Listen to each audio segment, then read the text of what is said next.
Police വളരെ മോശമായിട്ടാണ് കോൺഗ്രസ് പ്രവർത്തകരോട് പെരുമാറിയത്.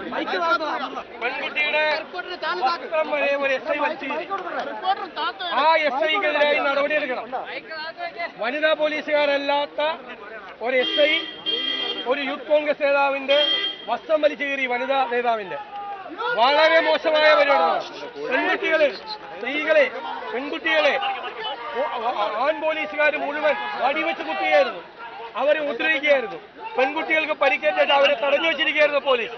ഞാൻ അവരെ എടുത്ത് കൊണ്ടുപോവാണ്, മോചിപ്പിച്ചു കൊണ്ടുപോവുകയാണ്. പോലീസ് അനാവശ്യമായിട്ട് പെൺകുട്ടികൾക്ക് നേരെ ആക്രമണം നടത്തിയതാണ് ഇത്രയും സംഘർഷത്തിലേക്ക് പോകാനുള്ള കാരണം. അതുകൊണ്ട് ആ പെൺകുട്ടിയെ ദേഹോപദ്രവം ചെയ്ത ആ SIക്കെതിരായി നടപടിയെടുക്കണമെന്ന് ഞങ്ങൾ ആവശ്യപ്പെടുന്നു. പോലീസൊന്നും അടിച്ചമർത്താൻ പറ്റില്ല ഒരു യൂത്ത് കോൺഗ്രസ് സമരം. ഇതിനേക്കാൾ വലിയ സമരം കാണേണ്ടി വരും. ഞങ്ങളുടെ കുട്ടികളെ കല്യാശ്ശേരി മുതൽ കൊല്ലം വരെ ക്രൂരമായി മർദ്ദിച്ചവർക്കെതിരായിട്ടുള്ള വലിയ പ്രതിഷേധമാണിത്. ഈ പ്രതിഷേധം കേരളം മുഴുവൻ ഉണ്ടാവും. SFIയുടെ പെൺകുട്ടികളെ മോളെ കരയില്ലേ എന്ന് പറഞ്ഞാൽ വിളിച്ചുകൊണ്ടുപോയത് പോലീസ്. അതെ അതെ, ഫീഡിംഗ് ബോട്ടിലൂടെ കൊടുത്താൽ മതിയായിരുന്നു. SFI സംസ്ഥാന സെക്രട്ടറിയെ കെട്ടിപ്പിടിച്ചാണ് കൊണ്ടുപോയത്. കരയിലെ മോളെ എന്ന് പറഞ്ഞിട്ട് കൊണ്ടുപോയത്. ഞങ്ങളുടെ പെൺകുട്ടികളുടെ വസ്ത്രം വലിച്ചു കീറുക, എന്ത് തോന്നിവാസം ചെയ്യുക. പിണറായി വിജയൻ ഇതിനെല്ലാം മറുപടി പറയേണ്ടി വരും. പോലീസിനെ ഇങ്ങനെ അരിഞ്ഞാടാൻ വിട്ടിട്ട് ഇങ്ങനെ ഭരിക്കാം, സന്തോഷത്തോടെ ഭരിക്കാം എന്ന് കരുതണ്ട.